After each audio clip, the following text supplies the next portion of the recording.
Yo quería decirte que el conocimiento de Jesucristo viene por revelación de Dios. No es algo que vos y yo podemos descubrir por nosotros mismos. Es el Espíritu de Dios que revela a Cristo y la necesidad nuestra de tener un Salvador. Vos fijate que hace un ratito Pablo leía un versículo en el Evangelio de Lucas.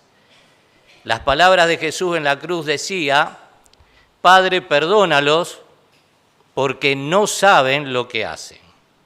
Es decir, eso habla de un desconocimiento de los hombres. Lo veían a Cristo allí, pero no creían que Él era el Mesías.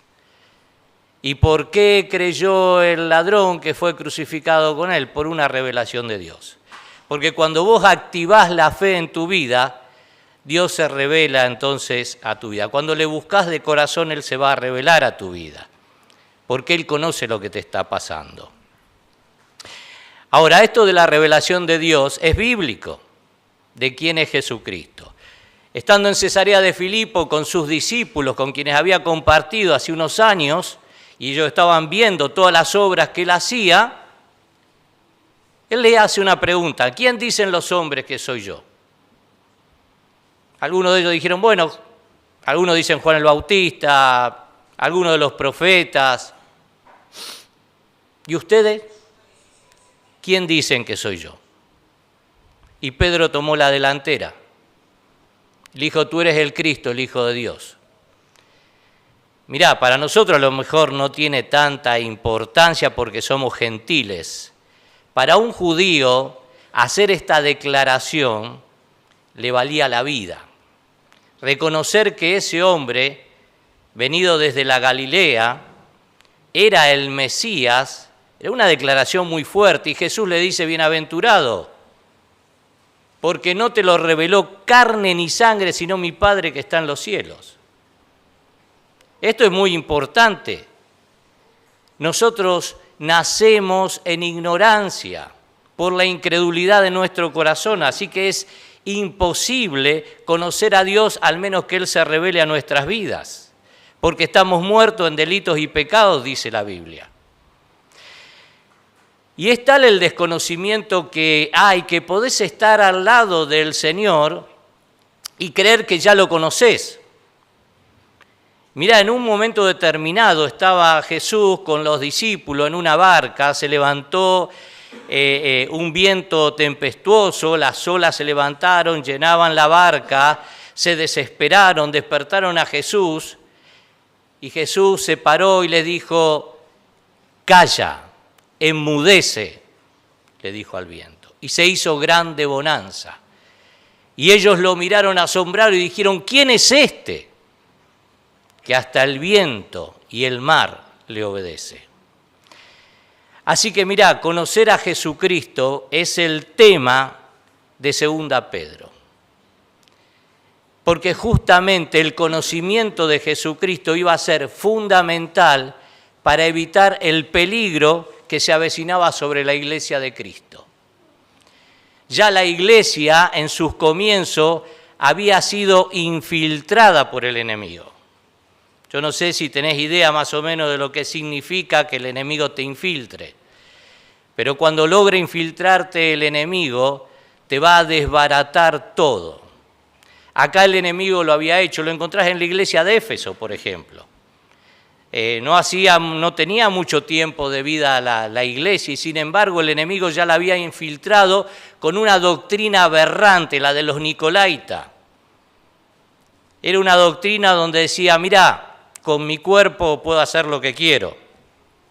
Yo me encontré con uno de esos en algún tiempo atrás. Él era diácono de una iglesia no evangélica, de la Nueva Apostólica, y él decía que ellos podían hacer con el cuerpo lo que querían. Total, el cuerpo va a ser deshecho. Eso es desconocimiento de la palabra de Dios. Porque Dios dice en su palabra que nuestro cuerpo es templo del Espíritu Santo. Es decir, que si yo voy a utilizar mi cuerpo para la fornicación o para el adulterio, estoy involucrando al Espíritu Santo en eso. Y el juicio viene. Lo enseña la Biblia. Hay muchas cosas que están en la palabra de Dios y que nosotros las desconocemos porque no tenemos un contacto profundo con las Escrituras. Muchas veces nos conformamos nada más que con el devocional. Obviamente, llévate los libros devocionales que son muy buenos, pero eso es el té con galletitas. ¿Viste cuando vos le decís a alguien, ¿tomaste algo? Y un té con galletitas. Bueno, vos necesitás alimentarte más profundamente de la palabra de Dios. Para eso existen los institutos, los cursos bíblicos, los talleres, los materiales como estos. Estos son materiales de estudio, de sana doctrina, donde vos podés trabajar con tu Biblia y crecer en el conocimiento de Jesús. Te vas a salvar y te vas a librar de muchos errores y de mucha confusión. En esta carta de Pedro, y no me quería olvidar, si querés, antes de entrar en esto, leemos en el Evangelio de Juan capítulo 8, para que veas que el conocimiento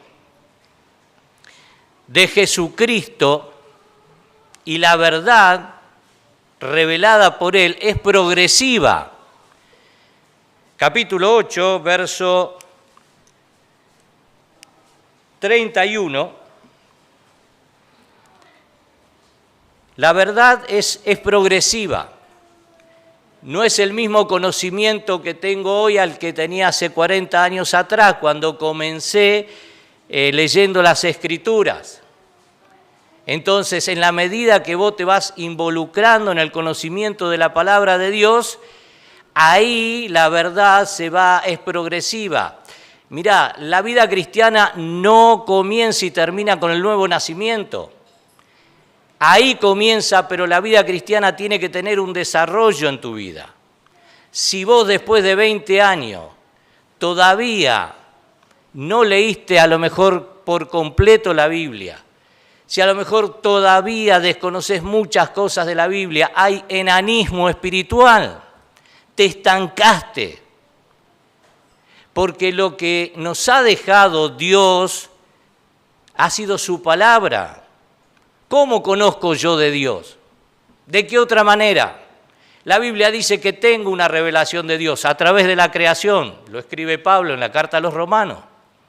Pero las Escrituras hablan concretamente de lo que Dios quiere para mi vida y te va a librar de los falsos maestros que hoy en día abundan y mucho. Esto vamos a hablar dentro de unos domingos acerca de los falsos maestros que hoy están presidiendo muchas iglesias y están llevando multitud de personas al error. Fíjate ahí en el capítulo 8, versículo 31, dijo entonces Jesús a los judíos que habían creído en Él: si vosotros permaneciereis en mi palabra, seréis verdaderamente mis discípulos y conoceréis la verdad y la verdad os hará libre. Mirá, hay dos categorías. Primero, haces una manifestación de fe, sos creyente, pero lo que está enseñando la palabra de Dios es que tenés que ser discípulo y luego aspirar a otra categoría, ser siervo y en lo posible inútil. Así no te envaneces acerca de nada y solamente te glorias en la cruz de Cristo. Estos judíos habían creído en Él. Pero Jesús le dice, si ustedes permanecen en mi palabra, es decir, si ustedes están arraigados y perseveran en la doctrina, van a llegar a ser mis discípulos y van a conocer la verdad. ¿Por qué? Porque vos cuando haces manifestación de fe, conocés algo del Evangelio de Cristo, pero necesitas desarrollarte y conocer mucho más todavía de la verdad que está establecida.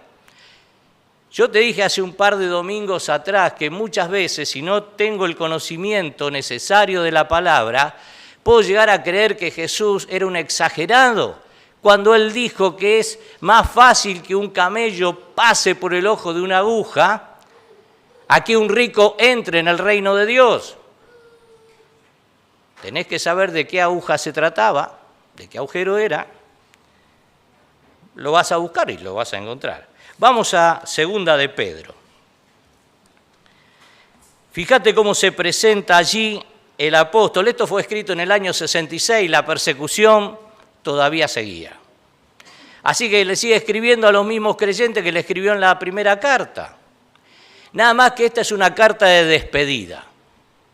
En el versículo 13 y 14 del capítulo 1 dice: pues tengo por justo, en tanto que estoy en este cuerpo, el despertaros con amonestación, sabiendo que en breve debo abandonar el cuerpo como nuestro Señor Jesucristo me ha declarado.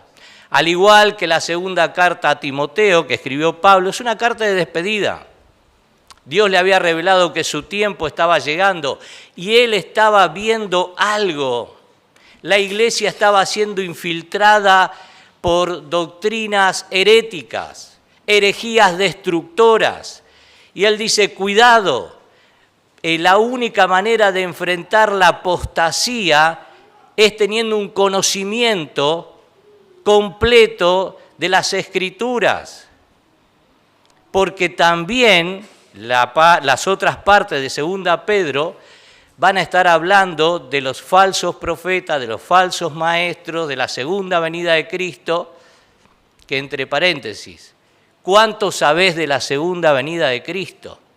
Del reino milenial. Si la iglesia va a pasar por la gran tribulación. Hay un montón de temas en la palabra de Dios que son muy útiles, necesarios para el crecimiento en la fe. Pero comienza Pedro diciendo, Simón Pedro, siervo y apóstol de Jesucristo, a los que habéis alcanzado por la justicia de nuestro Dios y Salvador, Jesucristo, una fe igualmente preciosa que la nuestra. Mirá, Simón Pedro, ¿sabe por qué él se presenta así? Porque Simón era su nombre en Adán, ese nombre que tenemos todos, hemos nacido en Adán, heredamos la naturaleza caída a través de nuestros padres. Y ese era el nombre anterior de Pedro. Pedro es el nuevo nombre que Jesús le da allí en Cesarea de Filipo, que significa piedra. Simón era el hombre débil, el hombre arrebatado, y Pedro era el hombre en su juicio cabal. Así que él le está diciendo, miren muchachos, la verdad que en mí hay dos naturalezas. Yo creo que en mí también.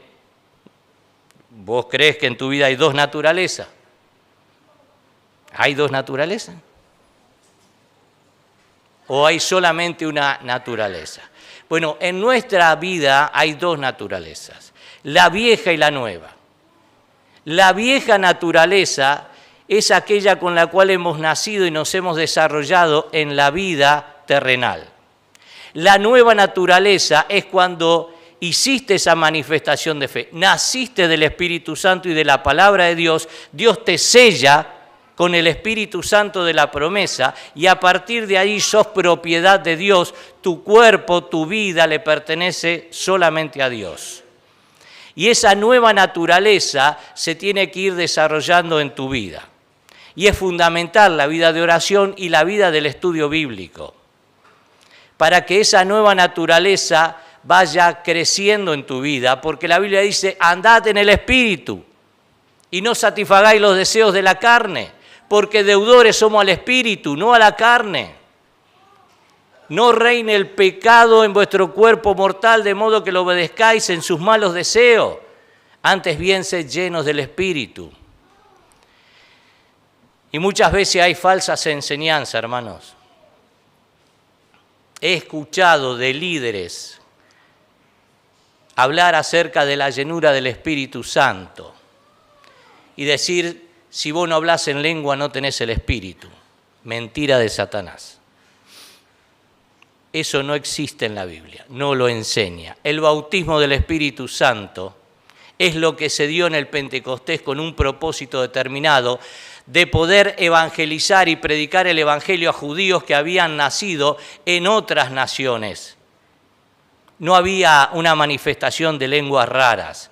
Obviamente que eso existió y en un tiempo servía de construcción a la iglesia, pero nada más. Las lenguas han cesado. Hoy tenemos las Escrituras, la Biblia está completa. No necesitas de hombres que vengan a revelarte lo que Dios le ha dicho a ellos. Y vos decís, ¿por qué no me lo dijo a mí? Entonces lo que está diciendo acá Pedro es interesante, que también se presenta como siervo y apóstol, las dos cosas. Él era una columna en la iglesia primitiva. Él podría haber dicho, yo soy un apóstol, pero él se presenta como siervo. La palabra siervo es esclavo, porque él a Jesús lo miraba como su amo.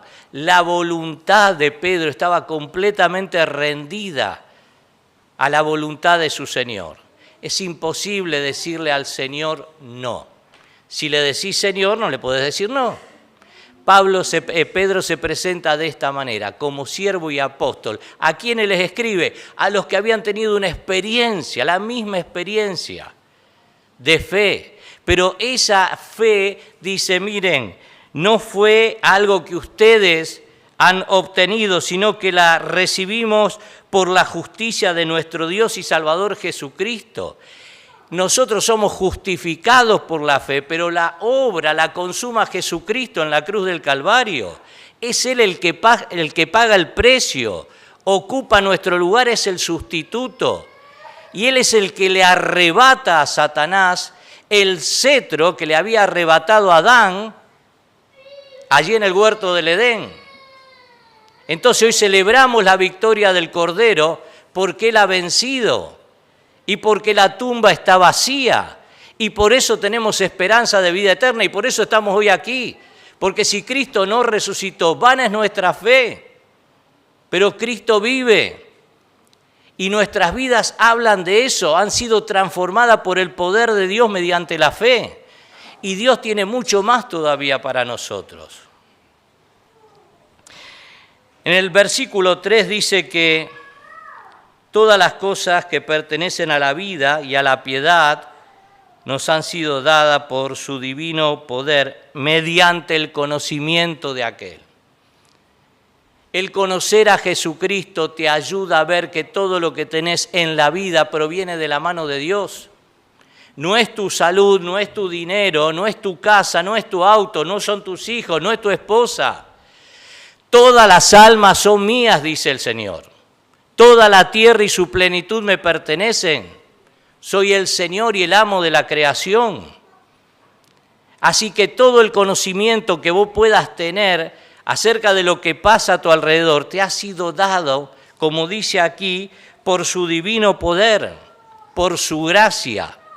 Y lo interesante es que a partir de eso, en el versículo 4, dice, para que por ellas llegaseis a ser participantes de la naturaleza divina, lo que te dije antes.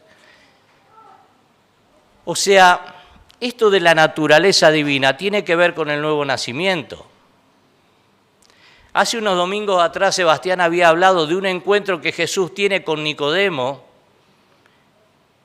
un religioso de la secta de los fariseos que eran muy apegados al ritualismo, al legalismo de la ley de Moisés. Era un hombre con mucho conocimiento de la ley de Moisés. Pero se encuentra con Jesús y Jesús le habla de algo que él creyó que le estaba tomando el pelo. Para entrar al reino de Dios tenés que nacer de nuevo. Tenés que nacer del agua y del Espíritu. Seguramente Nicodemo habrá pensado, bueno, llegó el tiempo de la nueva juventud que trae cosas nuevas. Así que lo trata de sondear un poco más a Jesús. Y dice, ¿cómo puede hacerse esto?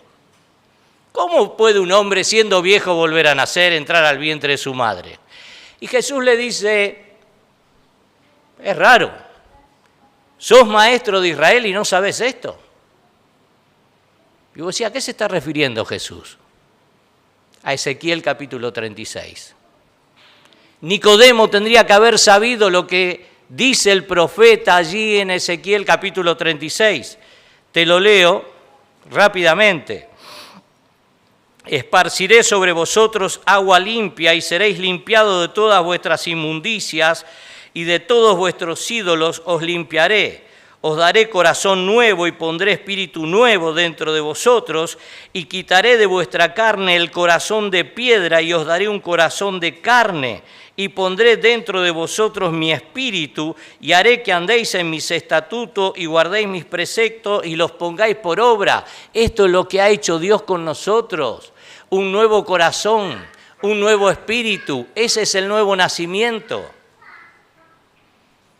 Ahora, esto se produce cuando vos tenés que entender acerca de cuál es tu necesidad delante de Dios y lo que Dios dice acerca de tu destino eterno. Antes de decirte eso último, en los versículos siguientes del 5 en adelante, y esto es para la iglesia obviamente, para los creyentes, Pedro dice, ustedes tienen que crecer. Ustedes tienen que crecer, no se pueden conformar con lo que hasta aquí tienen. Ser cristiano de lengua no sirve. Van a tener que mostrar en los hechos que tienen una vida transformada por el poder de Dios y que Cristo vive en ustedes. Y entonces le dicen, miren, es la responsabilidad de ustedes hacer esto. Versículo 5. Vosotros también, poniendo toda diligencia por esto mismo, por la manifestación de la gracia de Dios a través de Jesucristo, añadid a vuestra fe buena conducta, a la virtud conocimiento. No se trata de grandes marotes, se trata de grandes corazones. No sirve de nada que yo conozca, el mucho conocimiento me puede envanecer también. Lo que sirve es lo que vivo.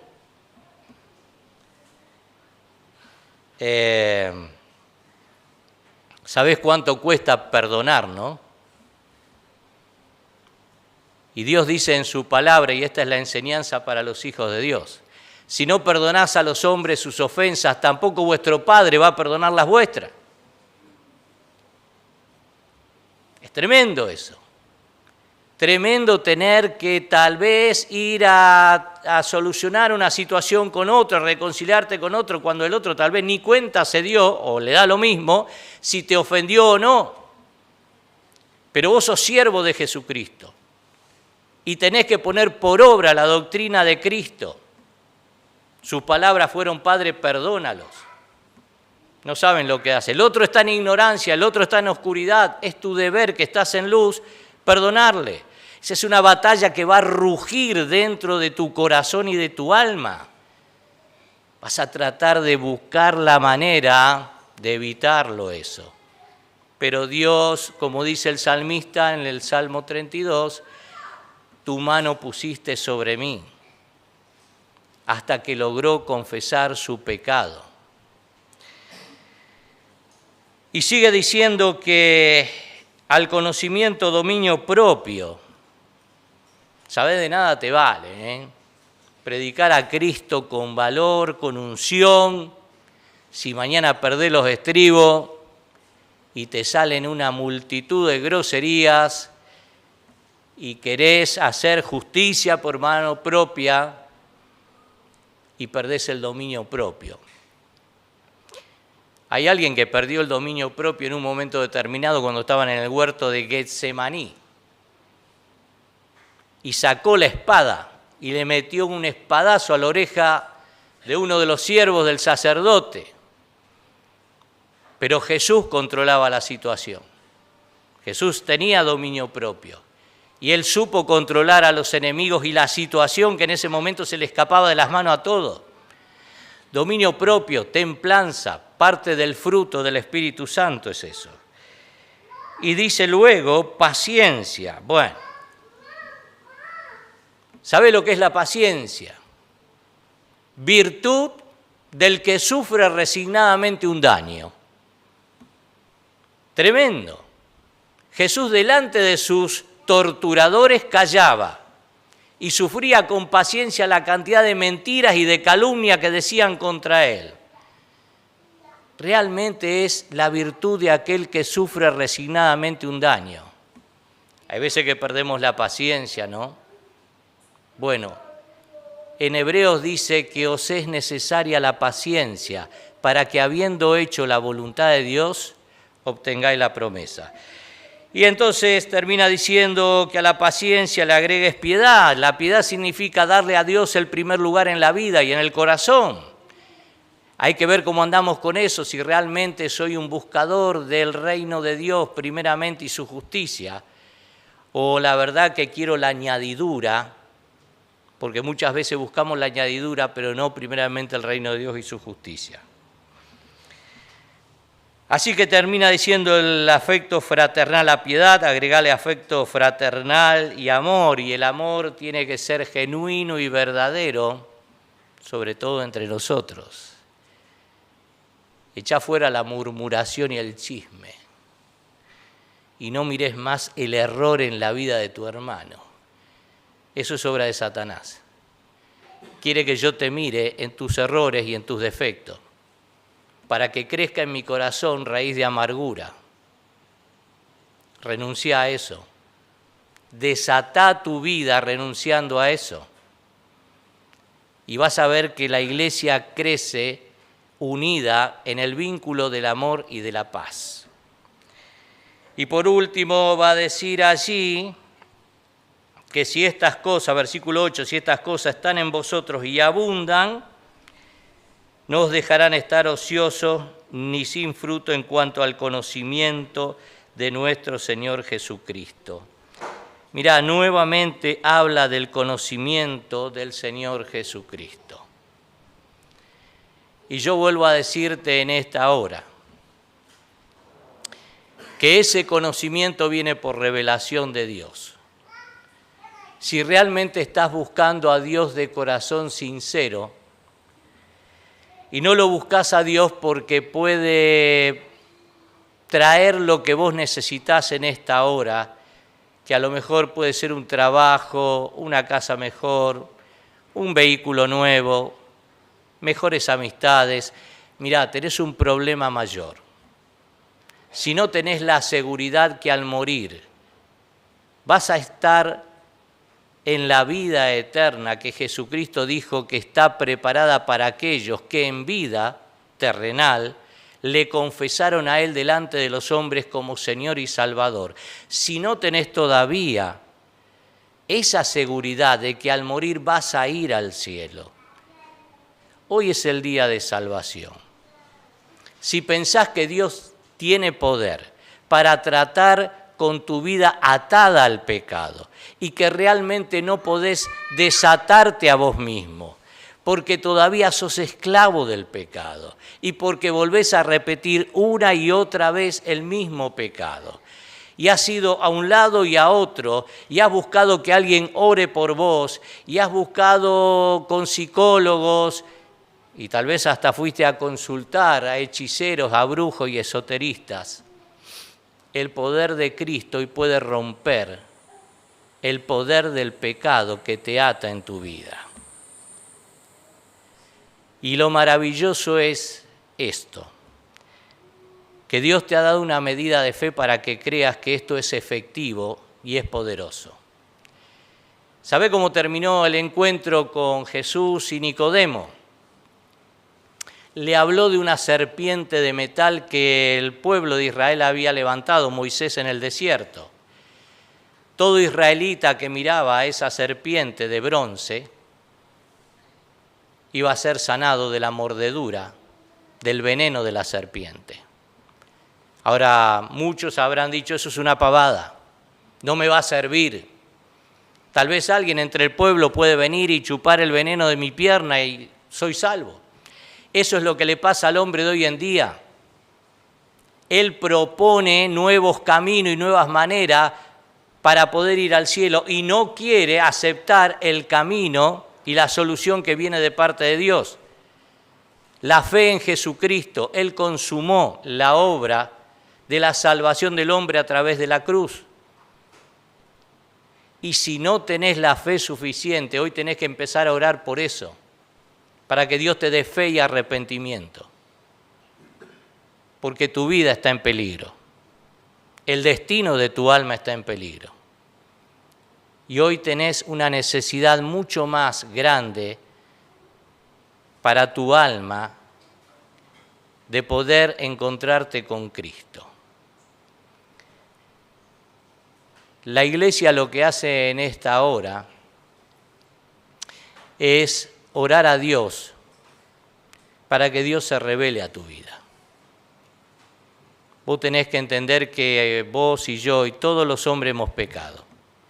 Y nosotros estamos aquí predicando el Evangelio de Jesucristo porque en ningún otro hay salvación. Porque no hay otro nombre bajo el cielo dado a los hombres en que podamos ser salvos. No busques más por ningún otro lugar. Hoy tenés que decirle a Dios con tus propias palabras: querido Dios, necesito de un Salvador en mi vida. Reconozco que soy un pecador. Quiero tu perdón. Tu palabra me dice que me perdonas si yo me arrepiento. Si sos sincero en tu corazón, Dios te va a perdonar y Dios va a venir a morar a tu vida por el Espíritu Santo y te va a dar la seguridad de la vida eterna. Vamos a orar. Amado Dios, queremos darte gracias por la oportunidad de abrir tu palabra. Señor, no a nosotros, sino a tu nombre damos gloria. Tu palabra tiene poder, no la nuestra, sino tu palabra. Señor, glorifícate en esta noche. Señor, trayendo liberación y sanidad a los corazones que te necesitan, que han venido aquí buscando una respuesta, una solución. Señor, en ti está la salvación que buscan. Señor, revélate a sus vidas, manifiéstate a sus corazones en esta noche, porque te lo pedimos en el nombre de Jesucristo. Amén.